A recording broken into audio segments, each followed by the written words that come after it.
Hi guys, Dan the Wolfman, martial arts expert with 4 black belts here. Fought Pro MMA, fought in Daido Juko Kudo World Championships, advanced grappling tournaments, and I'm here to tell you the top 5 mainstream martial arts. Unlike all the fake YouTubers that don't have experience in over 35, 36 years now of training, I've dabbled and trained in all kinds of different martial arts around the world, and I'm going to break it down for you, the top 5. I'm also going to do a video on the top 5 obscure martial arts you're going to want to check out, and then you're going to want to check out my ranking martial arts video where I actually rank 27 different martial arts, most of which I've actually have some experience with, and I give you the best fighting highlights of each. But here's a short video now for the top 5 martial arts, mainstream martial arts. And coming in at number 5, we got Judo. Jigoro Kano made Judo from Jiu Jitsu, and it used to be a very complete martial art with a self-defense syllabus, and guys were tough and they knew how to fight. And it was both throwing and ground grappling, including submission holds, chokes, arm bars. And back in the day, they also had leg locks. I got videos on my Epic Old playlist you might want to check out, stuff like that, Mifune doing leg locks. But anyway, Judo used to be a very complete martial art, but then in the Olympics, it became more about throwing.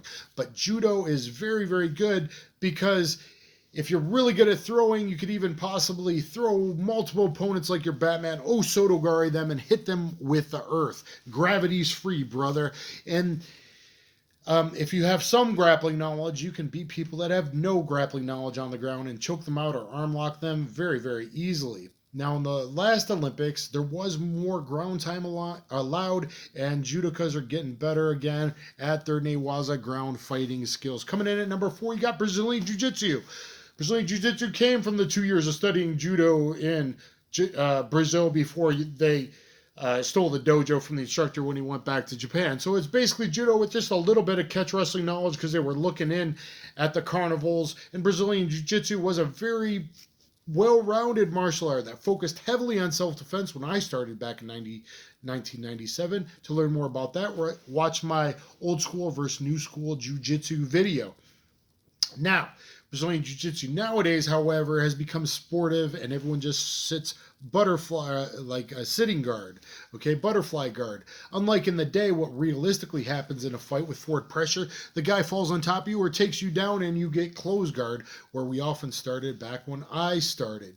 So Jiu-Jitsu focuses on these, but it kind of got marketed like it was only fighting from your back. But if you really were watching a guy like Rickson Gracie instead of Royce Gracie, you would see it's takedown to top position, punch the face, they turn the back, and then rear naked choke them out. Okay, so Brazilian Jiu-Jitsu, highly effective in one-on-one fights, a great style to train in. Coming in at number 3, though debatable, is it a martial art or not? I say so, is boxing. Why? Because boxing, hitting with the hands is the most important in any fight. Elbows, knees, kicks are great, but if you look at K1 kickboxing, it was like 88% of the knockouts, I believe, were from punches. To fight multiple opponents, you could be very successful if you trained over a year in boxing at a legitimate gym with fighters, not a Taibo fake YouTubers punches, but with power grounding from the ground up with good kinetic cohesion. Boxing is highly, highly effective. To learn, you should look at my neo striking playlist, my boxing combinations, my kickboxing combinations, and get all the different combinations down when I was younger. I filmed all kinds of stuff with my 20 years plus training with all the top MMA fighters around the world. Boxing is highly underrated, and yet it's probably the most important. So boxing is number 3 of our top 5 mainstream martial arts. Coming in at number 2 is kickboxing, and I'm going to give you some of the mainstream ones, and then you got to look at my video for my obscure ones in the other video. So the mainstream styles of kickboxing that are most effective, you can find Muay Thai just about anywhere now. It's not 20 years ago. Now you can basically find Muay Thai classes anyway. Hopefully they're halfway legitimate. So Muay Thai is awesome because it's the art of 8 limbs, not only punches and kicks, but knees and elbows as well. And that makes someone trained in Muay Thai very effective. Now, most people in most Muay Thai schools block punches with their face. They don't have a very good guard. They don't know how to cover, slip, parry, and all this stuff. that you should learn from boxing. But Muay Thai kickboxing teaches you how to use all those 8 weapons, and that can be very, very effective and a good base for MMA. Below Muay Thai level, I would say, is Sanda. If you're in the Chinese-dominated countries around the world, you're going to find Sanda, which is kickboxing with throws, kickboxing with takedowns, a lot of catching that kick and whipping the guy down, dragon whip style. I've trained Sanda fighters in the Middle East in One Fighting Championships, aka now One. You would find a lot of Sanda fighters from up north in the Philippines, and that is their style, with the flashy kicks and the throws and the takedowns. A lot of people have that Sanda background. And below that, you would have American kickboxing style, or kickboxing taught by guys that were karate black belts first. But kickboxing is number 2 on our list. And coming in at number 1, it shouldn't be a surprise whether you think it's a martial art or not. At this time, it's not 1993 anymore. The first UFC, the first Pancrase. I've commentated Pancrase live on UFC Fight Pass. I fought professional MMA fighters. 2 fought for the UFC light heavyweight strap.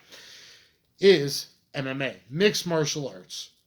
Whether you consider that just a sport or a style, if it's trained properly, you're learning how to fight in all ranges of combat.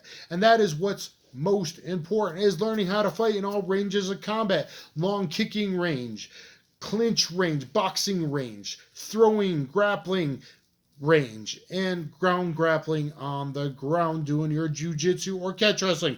So MMA mixes it all as far as empty hand fighting, and that's why MMA now is really, it's kind of own martial art. And if you're high level and you learn my neo striking cluster fighting system, if you're a switch stance fighter that can then become a shifting fighter, because to be a good shifting fighter, you got to be a switch stance fighter, and be a good blitzkrieg fighter and an off rhythm fighter. You got to be able to blitz in and do all the advanced stuff. And the top guys in MMA, eventually, that's what you're going to see more and more of. And we've seen a bit of that already.